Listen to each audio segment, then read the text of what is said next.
When you launch your boat for the first time this year, be sure to put the plug in before you put your boat in the water. You don't want to sink at the dock. Hi, my name is Wayne Hutchins. I'm the Division Captain with the Coast Guard Auxiliary. The Coast Guard Auxiliary is the volunteer part of Team Coast Guard. Team Coast Guard is made up of the active duty, the reserve, and the auxiliary.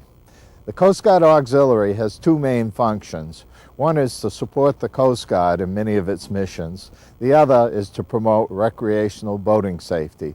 Today we're going to be talking about recreational boating safety.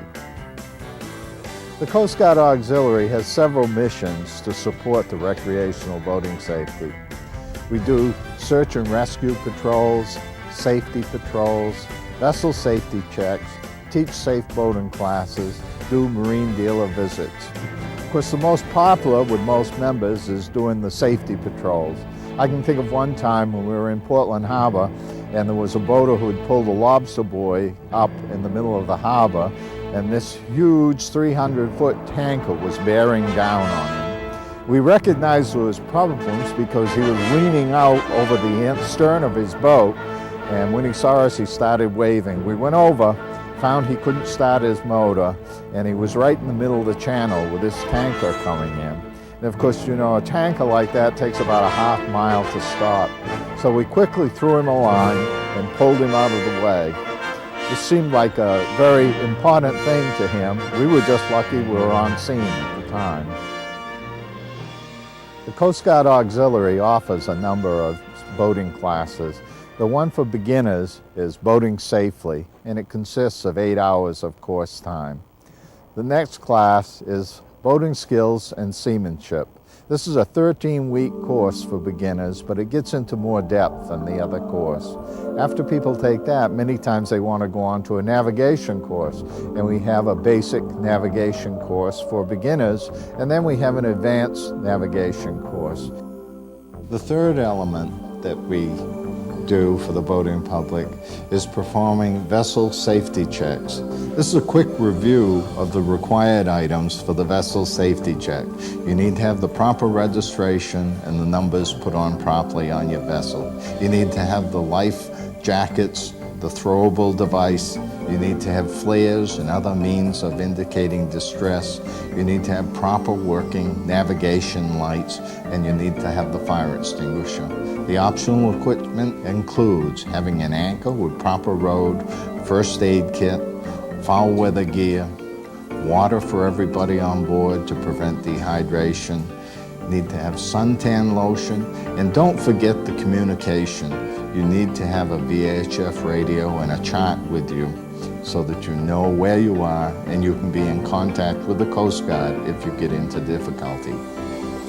When we inspect a fire extinguisher, we look to make sure it's fully charged, that the safety pin is in place, and that the nozzle hasn't been clogged by mud daub or wasps. If you leave your boat outside and on the dock, around here in the summertime, we frequently find a little gob of mud up in the nozzle. We take a pen and stick it in to make sure it's free and clear. This ensures that it'll work properly in an emergency.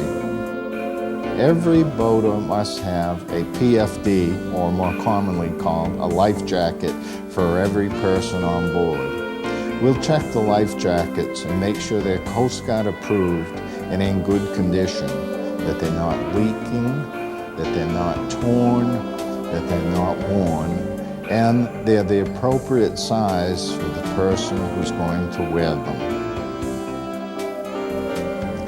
The milfoil sticker is required by the state of Maine this year for all of the boats going into inland waters. And it's a fee that's charged to boaters, $10 for residents, $20 for non-residents.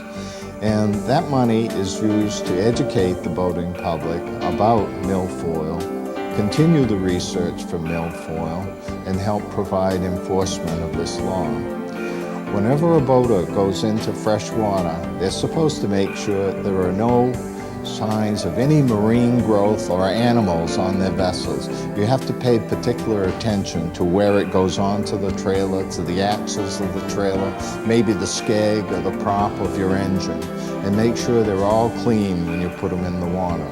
You do the same thing when you come out and you're putting your boat on the trailer and you haul up on the ramp and go to an out-of-the-way area, inspect your vessel, make sure all of the marine growth is off the vessel. The main message today is be a safe boating during the season this year. Take a boating class, have a vessel safety check to make sure you have the right equipment on board. Have a good communication system and use a VHF FM radio.